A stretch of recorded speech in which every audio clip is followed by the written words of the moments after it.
جب رسول اللہ کے پاس راہب آیا کہ یا رسول اللہ مجھے اولاد چاہیے، اگلے شعر کی تمید باندھ رہا ہوں، مجھے اولاد چاہیے، رسول اللہ نے کہا کہ جا تیرے نصیب میں اولاد نہیں ہے۔ وہ رونے لگا۔ رسول اللہ فرماتے ہیں میں اپنے لبوں کو جنبش تک نہیں دیتا جب تک خدا کی وحی نہ ہو۔ اللہ کہہ رہا ہے تیرے نصیب میں اولاد نہیں ہے تو نہیں ہے۔ روتا ہوا جا رہا تھا۔ میرے مولا حسین کم سن تھے اس وقت، دامن پکڑ کر کہتے ہیں میرے نانا کے دربار سے روتا ہوا جا رہا ہے، آنکھوں میں آنسو تھے، کہتے تھے مولا گواہ رہیے گا آپ کے نانا کے دربار سے روتا ہوا جا رہا ہوں خالی ہاتھ۔ دامن پکڑا، اس کا ہاتھ پکڑا، رسول اللہ کی بارگاہ میں آ کر دستے دست جوڑ کر کہتے ہیں نانا اس کو اولاد کیوں نہیں ملی؟ کہا بیٹا اس کے نصیب میں اولاد نہیں ہے۔ تو امام حسین نے پتہ کیا جواب دیا؟ بلال بھائی، امام حسین جواب دیتے ہیں کہ نانا اگر اس کے نصیب میں اولاد ہوتی کیا ہمارے دروازے پر آتا؟ اس کے نصیب میں اولاد نہیں تبھی تو آئے، ہم تو نصیب بنانے والے ہیں۔ نانا حسین نے اس کو ایک اولاد دی، اس کو 2 دی۔ رسول اللہ کہتے ہیں کہ نہیں بیٹا اس کے نصیب میں، کہا نانا 3 دی، 4 دیے، 5 دیے، 6 دیے، 7 دیے۔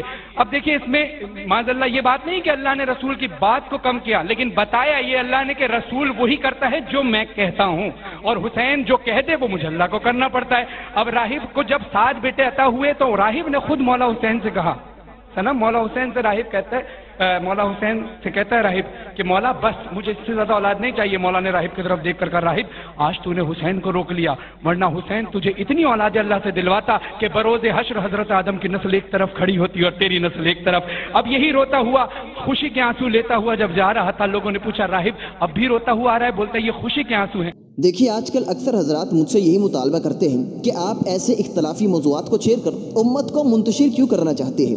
اکیلے ہو، لوگوں کی سپورٹ بھی نہیں، تنہا بیچاری اکیلی جان کیا کچھ کر لے گی؟ بلکہ آپ کو چاہیے تھا کہ ایسے موضوعات پہ پردہ ڈالتے تاکہ لوگ ان نظریات اور عقائد سے لاخبر رہتے، مگر تم تو پردہ ڈالنے کی بجائے لوگوں میں اس کا ڈنڈورا پیٹ رہے ہو۔ ویسے شاید میں لاخبر ہوں یا آپ کو اپنے مشوروں پر نظر ثانی بھی کرنی چاہیے، کیونکہ اسلام تو یہ کہتا ہے من رأى منکم منکرا، جب تم میں سے کوئی بھی شخص چاہے جس بھی عمر کا ہو، جس بھی جنس کا ہو، کسی برائی کو پھیلتا ہوا دیکھے جو معاشرے کی تباہی کا سبب ہو، جس سے لوگوں کے اخلاق و کردار اور ان کے عقائد پر برا اثر پڑے، تو ہر شخص کو یہ 3 سٹیپ لینے چاہیے۔ پہلا سٹیپ، اس برائی کو اپنے ہاتھ سے روکنے کی کوشش کرے۔ یہ کوشش اجتماعی ہو تو بہت بہتر ہے، اور امید ہے اجتماعی کوشش جلد اس برائی کے خاتمے کا سبب بنے گی۔ مگر اگر کوئی بھی اس برائی کے خلاف جہاد نہ کرے تو آپ کو انفرادی جہاد کرنا پڑے گا، اور یہ انفرادی کوشش بہت دیر بعد رنگ لاتی ہے۔ یہی انفرادی کوشش ہر نبی اور ہر رسول نے اپنی اپنی امت کے بگڑے بدماشوں پر کی، اور نتیجہ کیا نکلا ہم سب باخبر ہیں۔ لہذا مشکلات کا آپ کو بھی سامنا کرنا پڑے گا۔ انبیاء نے مشکلات کا مقابلہ کیا، آگے دین آپ تک پہنچایا، اب آپ کو بھی مشکلات سے گزرنا پڑے گا، مگر گھبرانے کی ضرورت نہیں۔ جب آپ، کیونکہ انسان ہے نا، مایوس بھی ہو جاتا ہے، جب بھی مایوسی آپ کے دل میں جگہ تلاش کرنے لگے، انبیاء اکرام کی زندگی کا دورہ کر لینا، تمہاری زندگی میں امید کی ایک نئی کرن بیدار ہوگی۔ صابر بننا سیکھو، کیونکہ کل آپ کے چلے جانے کے بعد آپ کی نسل میں بھی اتنی طاقت ہو، اتنا سٹیمنا ہو، اتنی برداشت ہو کہ وہ بھی حق بات کے بیچ میں آنے والی تمام مشکلات اور رکاوٹوں کو صابر بن کے عبور کر جائے، اور یہ سلسلہ اسی طرح آگے منتقل کر جائے۔ خیر، اگر برائی کو آپ اپنے ہاتھ سے نہیں روک سکتے، اگلی پارٹی صاحب طاقت ہو اور صاحب اقتدار کیوں نہ ہو، آپ میں تو اتنی طاقت نہیں کہ اس کے شر کو اپنے ہاتھ سے روکو، تو کوئی بات نہیں، خدا نے تمام معاملات کے مناسب بندوبست کیے ہوئے ہیں، تاکہ کل قیامت کے دن تم عذر بیان نہ کرو کہ میں نے اس کے شر کو ہاتھ سے روکنا چاہا، مگر دوسرا صاحب اختیار تھا، اس نے میرے ہاتھ کو مفلوج کر دیا۔ یہ شاید پیسے کی لالچ نے تمہارے ہاتھوں کو جسم سے جدا کر دیا ہو، اور تم اپنے مشن کو بھول چکے ہو۔ اگر اگلی پارٹی مضبوط ہے، معلوم ہو گیا کہ ان کے شر کو میں اپنے ہاتھ سے نہیں روک سکتا، تو ہر مومن مرد و عورت کے لیے، عورت عورتوں میں رہ کر ایسا سب کچھ کر سکتی ہے، کیونکہ ایک مہذب خاتون غیر محرم کے سامنے کیسے آ کر اس کو اس کے شر سے روک سکتی ہے، جبکہ خود عورت نازک اور خود ایک بہت عظیم فتنے کا باعث ہے۔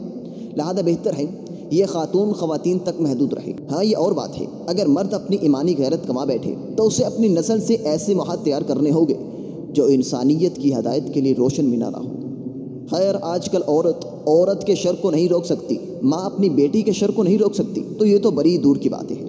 ہمیں اپنے گھروں کی خبر نہیں، اور تربیت کے لیے غیروں کے دروازوں پہ دستک دیتے ہیں۔ اپنے گریبان میں جانکو کہ تمہاری ایمانی قوت کتنی ہے۔ دوسرا سٹیپ، فَإِن لَمْ يَسْتَطِعْ فَبِلِسَانِهِ، اس برائی کو اپنی زبان سے روکنا ہے۔ اور یہ تینوں سٹیپ بھی سیم ایسے ہیں جیسے رسول اللہ صلی اللہ علیہ وسلم نے فرمایا، جاہد المشرکین بِأَمْوَالِكُمْ وَأَنفُسِكُمْ وَأَلْسِنَتِكُمْ، مشرکین سے اپنے مالوں کے ساتھ، اپنی جانوں کے ساتھ اور اپنی زبانوں کے ساتھ جہاد کرو۔ ہاتھ سے روکنا یعنی مال خرچ کر کے اس برائی کو جڑ سے ختم کرنا، یہ ہاتھ اور مال دونوں کا جہاد ہے، اور اس کی مختلف قسمیں ہیں جن کو میں بیان کروں تو کافی وقت درکار ہوگا۔ زبان سے روکنا کیا ہے؟ دلائل پیش کرو، اور یہ وہی جہاد ہے جو الحمدللہ میں نے شروع کر رکھا ہے۔ دوسرے کی برائی کو دیکھ کر صبر کرنا بہت جگرے کی بات ہے ان کے لیے جو ایمانی قوت سے لبریز ہو، اور صبر کر کے اس کا دلائل سے رد کرنا یہ زبان کا جہاد ہے۔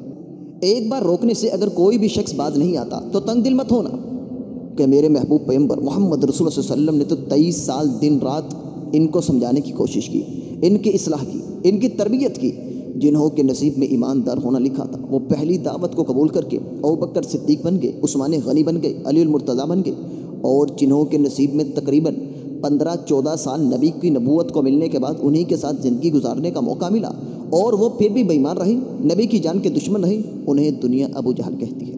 بات نصیب کی ہے، کوئی آپ کی بات پہلی فرصت میں ہی مان لے گا، اور بہت سو کو زندگی کے آخری لمحات تک سمجھانا ہوگا کہ کب ان کا اجل آ جائے اور حجت تمام ہو جائے، لہذا گھبرانا نہیں۔ نبی نے کیا کچھ برداشت نہیں کیا، وہ جو خدا کی زمین میں سب سے زیادہ خدا کے محبوب ہو، جب انہیں اتنی تکالیف دی گئی تو یارو ہم کیا خدا کے ہاں ان سے زیادہ محبوب ہیں؟ ہماری کیا حیثیت ان کے مقابلے میں؟ لہذا ہمیں بھی صبر کرنا ہوگا۔ لوگ آپ کو بہت کچھ کہے گے، کوئی اچھا کہے گا اور اکثریت بری کہے گی، مگر آپ کو دونوں باتیں صابر بن کے برداشت کرنے کی عادت ڈالنی ہوگی۔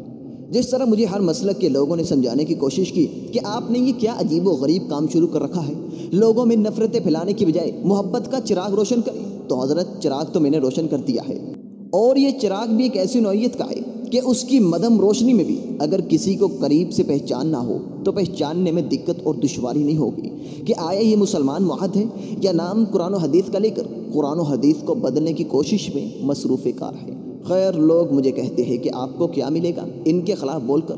کیا لوگوں کو حق و باطل میں فرق نہیں پتا؟ اور یہ بات مجھے اکثر اہل علم جو شاید اتحاد امت کے داعی ہو اپنا مشورہ دیتے ہیں، کیونکہ میرے ہاں تو یہ ان کا مجھے مشورہ دینا ہے، جبکہ حقیقت میں وہ شاید میری تربیت کر رہے ہوں کہ کیا مسلمانوں کو توحید اور شرک میں واضح فرق نہیں پتا؟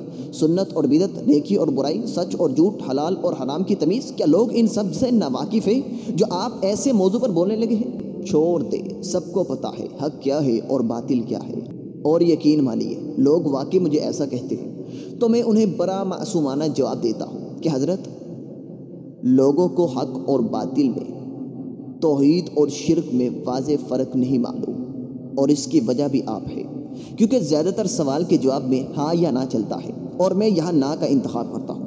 اگر لوگوں کو توحید اور شرک میں واضح فرق معلوم ہوتا تو کیا ان جیسوں کو سننے کے لیے، داد دینے کے لیے جلسہ گاہ سامعین سے بری نہ ہوتی؟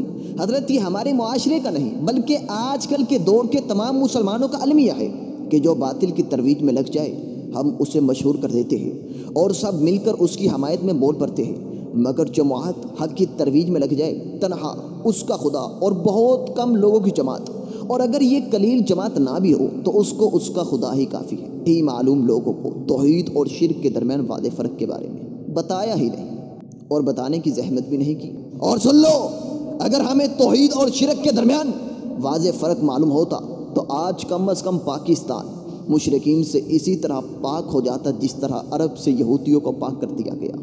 یار، اس توحید کا کیا فائدہ جو سجدہ کرنے کے لیے خدا کی نہیں درباروں کی طرف رہنمائی کرے؟